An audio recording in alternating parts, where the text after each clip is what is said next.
Roman Reigns est le Big Dog, le chef de la tribu, celui dont le règne de champion a brisé tous les records. Dans cette discussion passionnante avec le coach de musculation Nate Hill, qui a eu lieu le 26 avril 2020, le Tribal Chief va entre autres nous raconter comment sa collaboration avec ce coach, qui se fait surnommer Yoda, a changé sa vie. Il va nous révéler toutes les coulisses de sa transformation physique hallucinante, et notamment à quoi ressemble une journée typique de son quotidien en termes de repas, son mindset de champion, mais aussi quel a été un des shows préférés qu'il a fait dans sa carrière, et figurez-vous que c'était en France. Vous êtes bien sur Johnny Catch, Roman Reigns en interview avec son coach Yoda, c'est parti. Roman, tu as accompli énormément de choses dans la WWE. Est-ce que tu peux un peu nous parler de toi, pour ceux qui viennent de l'univers de la musculation et du bodybuilding comme moi? J'ai commencé à catcher le 5 juillet 2010. Et avant ça, j'ai fait du football américain. Avec ce passé, j'ai toujours été à la salle de sport, que ce soit pour travailler des parties isolées de mon corps, ou pour construire des mouvements explosifs. J'ai toujours été à la salle. Mais c'est cool de voir où j'en suis maintenant, de voir les différentes phases d'entraînement et de fitness par lesquelles je suis passé, qu'il s'agisse de ce que je fais à la salle ou de ce que je prépare dans ma cuisine. Beaucoup de personnes me demandaient ce que c'était la grande décision que j'avais prise. En réalité, ma grande décision, c'est de faire appel à toi comme coach, et ça a déjà un gros impact sur ma vie jusqu'à présent. Avant, quand j'avais pas d'entraîneur ni de nutritionniste, tout était basé sur moi, sur ce que je voulais faire dans le fitness. Mais maintenant que tu es mon coach, je prends tout ça bien plus au sérieux. C'est devenu un véritable pilier de ma vie, quelque chose qui va aussi me servir dans d'autres domaines. Je veux aussi dire, en ce qui concerne le succès dans le catch, tu dois t'y investir à fond. Si tu veux être le meilleur dans ton domaine, tu dois te démarquer par l'implication que tu y mets, le temps que tu y consacres. C'est ce que j'ai toujours fait dans le catch et dans le sport avant. Et maintenant, je me soucie de tout dans les moindres détails au quotidien. Le plan qu'on a mis en place m'a clairement élevé à un autre niveau. Je me sens bien. J'ai l'impression d'avoir un meilleur physique de jour en jour. Et espérons que je puisse bientôt emmener tout ça dans le catch. Tous les deux, on s'est rencontrés à la séance photo du magazine Muscle and Fitness dans la salle de musculation The Dragon's Lair du bodybuilder Flex Lewis. Et depuis ce jour-là, je suis un nouvel homme. Tous ces détails méticuleux qu'on doit suivre. Je veux pas que ça paraisse hyper compliqué, mais ça demande beaucoup de discipline et une motivation constante. Mais quand tu le fais vraiment et que tu vois la progression, c'est tellement gratifiant. C'est quelque chose que j'ai toujours pu faire dans ma carrière de catcheur et dans le football américain, mais j'ai toujours eu l'impression qu'il y avait 10% que je laissais de côté. Et maintenant que j'ai fini par aussi me soucier de ces 10%, j'ai la sensation de ne pas avoir de plafond, de ne pas avoir de limite. C'est quelque chose que j'ai toujours ressenti, mais maintenant, je travaille pour. N'importe qui peut être bon à quelque chose. Et parfois, les choses qu'on rêve d'accomplir, on les réussit pas. Non pas parce qu'on ne rêve pas assez grand, mais juste parce que ce n'est ni le bon moment, ni le bon endroit dans nos vies. Et je pense que tu seras d'accord avec moi. Tu es passé par différentes phases en tant qu'athlète. Toi, tu es quelqu'un d'agile, de flexible, d'endurant. Mais dans le fond, c'est tes efforts qui font tout. Moi, je ne suis qu'une petite partie de cette grande dynamique que tu as créée. Et ce que j'essaye de dire, c'est que la beauté du fitness et de la santé, c'est qu'on peut tous s'appliquer pour être plus en forme et en meilleure santé. Le fitness, c'est pour tout le monde. Et je me sens très chanceux d'avoir été dans la même salle de musculation que toi ce jour-là. Et même si on ne travaille pas ensemble depuis longtemps, je pense qu'on a une dynamique naturelle d'athlète et de coach entre nous. Et j'ai hâte qu'on continue à construire ça ensemble. Je suis reconnaissant. Moi aussi. J'ai été un athlète toute ma vie, dans différents vestiaires, dans différents sports. J'ai toujours été coaché et j'ai appris à être coachable. C'est quelque chose que mon frère m'a toujours dit, d'écouter et d'appliquer ce que les coachs me disent. Depuis que j'ai commencé le catch, j'ai eu des coachs et des entraîneurs, mais il y en a très peu que j'ai vraiment ressenti comme des vrais coachs avec moi. Parce qu'avant tout, le catch, c'est un business. Je suis heureux d'avoir pu retrouver une dynamique comme ça avec toi. En tant qu'athlète, c'est quelque chose qui me manquait. Ça me fait rester responsable, discipliné. Ça apporte une discipline que je n'avais pas complètement dans le passé. J'ai toujours été un bon athlète, que ce soit dans le football américain, J'ai même déjà fait du baseball, j'étais pas mal au basket. Il n'y avait pas vraiment de sport que je n'étais pas capable de faire plutôt bien. Je pense que c'est quelque chose qui m'a un peu pénalisé dans le domaine du catch. J'ai pu me reposer sur mes capacités athlétiques. Au fil du temps, j'ai de plus en plus appris sur le catch, la psychologie de ce qu'on fait, le storytelling. J'ai pu me reposer sur mes capacités athlétiques et ne pas vraiment me soucier d'intégrer ça à fond et de gérer le moindre détail. Je ne faisais pas tout le travail en détail que j'aurais pu faire parce que j'avais des capacités dans d'autres domaines qui me permettaient déjà de m'en sortir.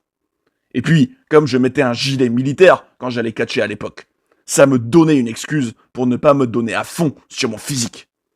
Maintenant, je me sens bien. J'aime notre relation. Je t'ai plus parlé que n'importe qui, à part les proches qui vivent avec moi. Tu es la personne avec qui je suis le plus en contact. Et ça veut dire beaucoup. Je parle tous les jours à mes cousins, les Housseaux, qui sont aussi catcheurs et avec qui j'ai grandi. Peut-être quelques autres. Mais toi, Neil, tu es une des personnes les plus importantes dans ma liste de contacts. Tu es un vrai athlète. C'est un plaisir de t'entraîner. Tu as des millions de fans et j'ai quelques questions pour toi. Quel conseil tu donnerais à quelqu'un qui veut devenir catcheur ? Je dis toujours que ça dépend de ton âge. Finissez d'abord l'école. Comme vous le voyez, même pendant une époque bizarre dans le monde, le catch continue. Le business du catch sera toujours là. La WWE sera toujours là. Profitez du temps que vous avez et finissez vos études. Ceci étant dit, tu dois trouver une bonne école de catch, avec des entraîneurs en qui tu peux faire confiance et qui ont déjà été dans le business, qui y ont réussi et qui ont été influencés eux-mêmes par des bons coachs. Et c'est pas facile. Au bout du compte, dans ce business, tout tourne autour de l'argent. Et certaines personnes tenteront de prendre votre argent. Donc faites attention. Faites vos recherches. J'imagine que vous voulez entrer dans ce business pour améliorer votre vie. Donc vous ne voulez pas faire un mauvais investissement en allant dans une mauvaise école. Parce qu'il ne faudrait pas que vous perdiez votre temps à recevoir des mauvaises informations de personnes qui ne comprennent pas vraiment ce business. Beaucoup de personnes croient qu'elles le comprennent et prétendent être des spécialistes parce qu'elles ont regardé du catch toute leur vie. Moi, j'ai mangé des plats toute ma vie, mais pour autant, je ne suis pas un chef cuisinier. Vous devez trouver quelqu'un qui va vraiment investir en vous et pas seulement prendre votre argent. Sur Internet, tu peux trouver des bonnes informations sur la musculation, la nutrition, le repos, mais il y a bien plus de mauvais conseils. Tu as déjà accompli beaucoup à la WWE, mais qu'est-ce que tu veux encore réussir dans cette industrie ? Ce n'est pas forcément un titre ou quelque chose comme ça. C'est une grande fierté d'être champion, d'avoir cette responsabilité de porter un titre, ce respect qu'on te donne en tant que leader. Quand on est champion, on te traite aussi en tant que tel en coulisses. La première fois que j'ai gagné le titre WWE, le lendemain matin, quand je prenais mon petit déjeuner quelque part, on me disait « Ça va, champion ?» Mais pour moi, surtout maintenant, je ne sais pas encore quand on va reavoir des grands shows avec du public, ce qui est quand même la base de notre business. Il n'y a rien de mieux que d'entendre un public devenir fou en entendant ta musique. C'est comme une drogue. J'adore entendre cette réaction.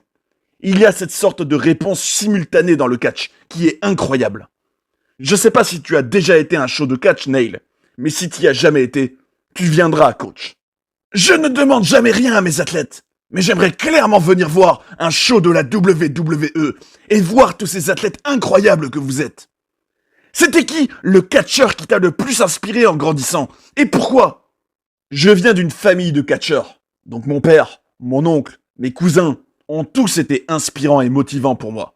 Mais quand j'étais enfant, mon préféré, c'était Bret Hart.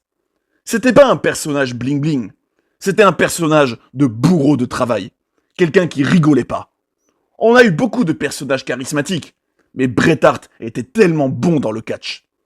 Quand il y avait besoin d'un main event de 20-30 minutes, il était celui qui pouvait donner ça. Il a livré la marchandise tous les soirs.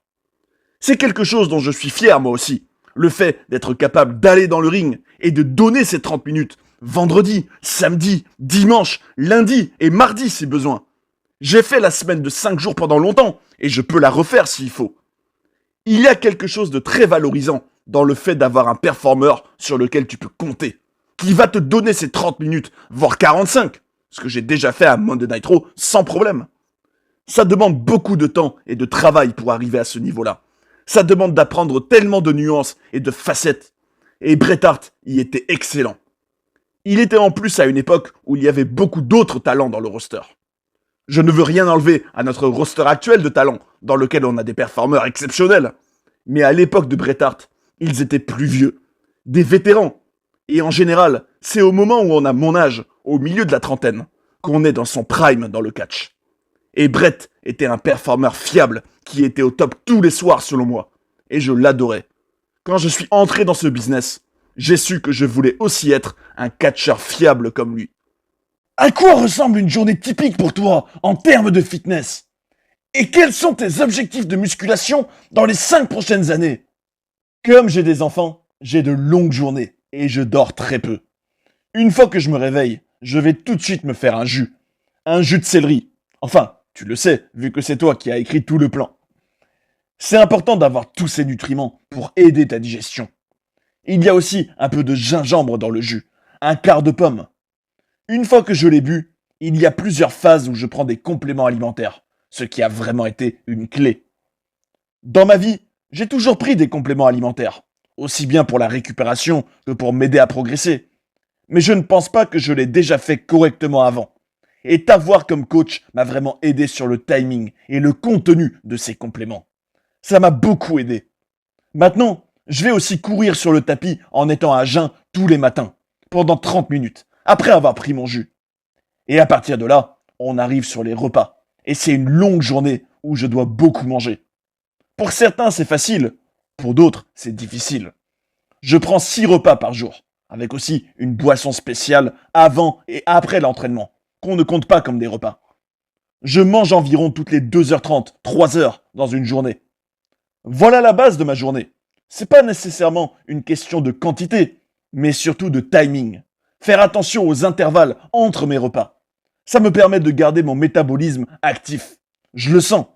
Rien que maintenant, je sens que je transpire par exemple. Je me sens tellement mieux.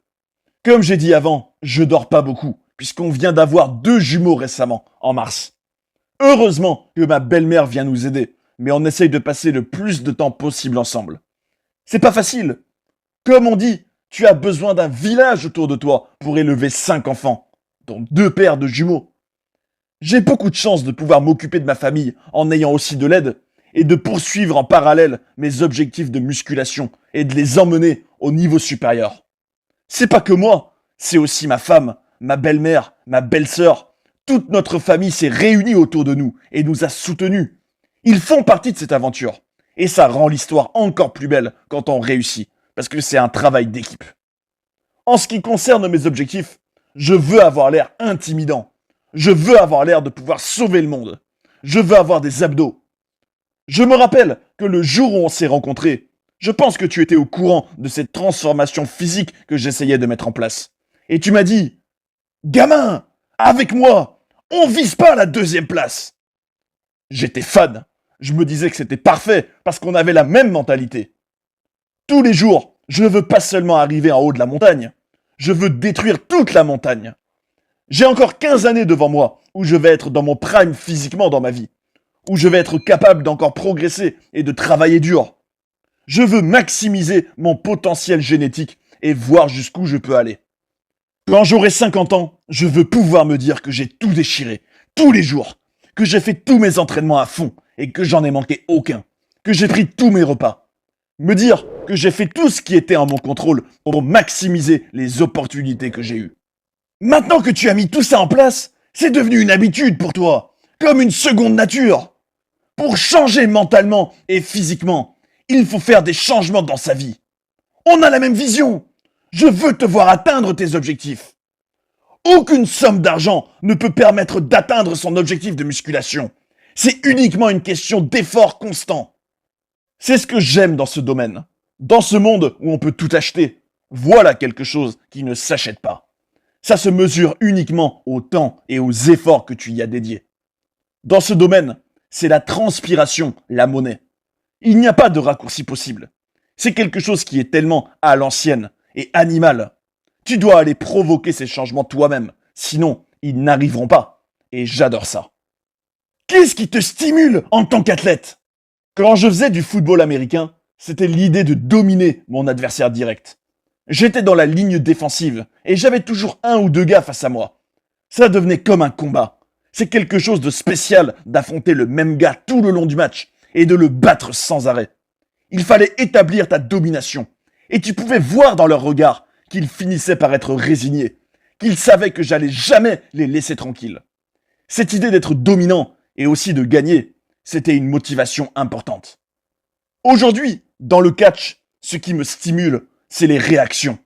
Dans notre business, on peut être le gentil, le méchant, mais ce que personne veut être, c'est le gars qui provoque aucune réaction. Je veux rendre le public le plus bruyant possible. Entendre ses réactions. Il y a quelque chose dans ces réactions qui me motive pour être dans la meilleure forme possible et être capable de performer le plus longtemps possible. C'est vraiment quelque chose de spécial d'être en quelque sorte le maestro d'une arène, de réussir à obtenir les réactions que tu veux de la part des spectateurs. Tu as toujours beaucoup voyagé à travers le monde en étant catcheur. Est-ce qu'il y a eu des publics dans des salles de certaines villes ou de certains pays qui t'ont particulièrement marqué ?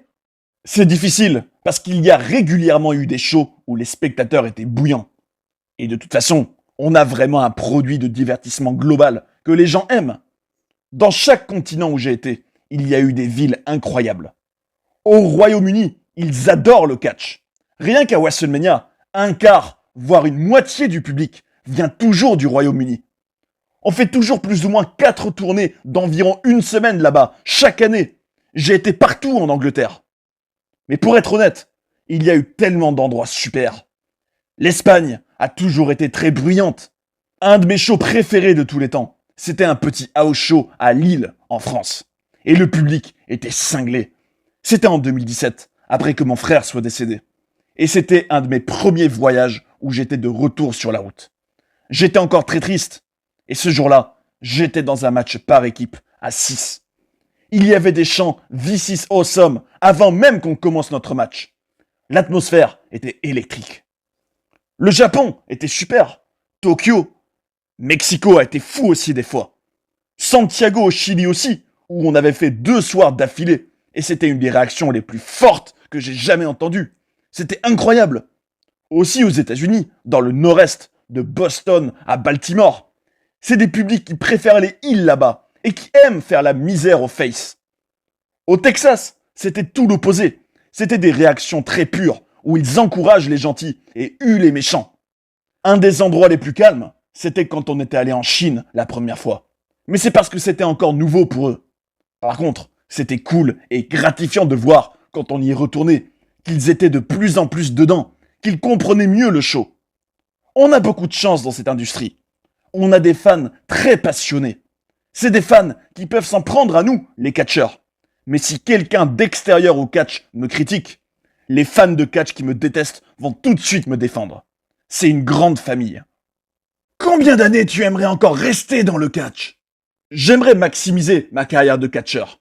Tant que je me sens encore bien, que mon corps se sent encore bien. J'aimerais encore passer le plus de temps possible dans le ring. Mais j'aime aussi divertir. J'aime créer. Et tourner dans le film Hobbs & Shaw de la saga Fast and Furious, c'était vraiment spécial. Voir The Rock, Jason Statham, Idris Elba, tellement de grands acteurs, jouer leurs personnages, les voir dans leur élément, c'était vraiment inspirant. Et ça donnait envie d'apprendre davantage sur ça. C'est quelque chose que j'aimerais beaucoup apprendre. J'aime beaucoup les films. Mon film préféré, c'est Les Affranchis. Et j'aime le bien qu'ils peuvent faire dans le monde. Donc si j'ai l'occasion d'apprendre plus et de m'améliorer dans ce domaine, j'adorerais. Et voilà pour cette interview de Roman Reigns avec son coach Yoda. On a pu apprendre toutes les coulisses de son incroyable transformation physique, et c'était passionnant de savoir à quoi ressemblent ses journées typiques en termes de repas. On peut dire que ça fait encore plus prendre conscience de sa discipline énorme qui lui a permis de franchir un cap dans sa carrière. On a pu apprécier sa mentalité, sa belle relation avec son coach, mais aussi le recul qu'il avait sur ce qu'il ne faisait pas assez à ses yeux avant de le rencontrer, la vision qu'il a de son avenir, qui ne peut que nous inciter de profiter un maximum de la présence de Roman Reigns à la WWE, tant qu'il est encore là. Après avoir écouté cet entretien inspirant du chef de la tribu, j'ai un débat à vous proposer. Selon vous, est-ce que Roman Reigns est la plus grande superstar de tous les temps ? dites-nous ce que vous en pensez, ce sera un plaisir de lire vos commentaires et de partager nos avis ensemble, parce que ce genre de discussion, c'est le catch comme on l'aime. D'ailleurs, si vous voulez découvrir nos documentaires sur des personnages fascinants comme Viscera ou Umaga, cette playlist devrait vous intéresser. Et sinon, cliquez ici pour apprendre plein d'autres coulisses et controverses de la WWE. J'espère que vous avez passé un bon moment devant cette vidéo et je vous invite à rester sur Johnny Catch pour en voir d'autres. A tout de suite. And that's the bottom line, 'cause Stone Cold said so. What?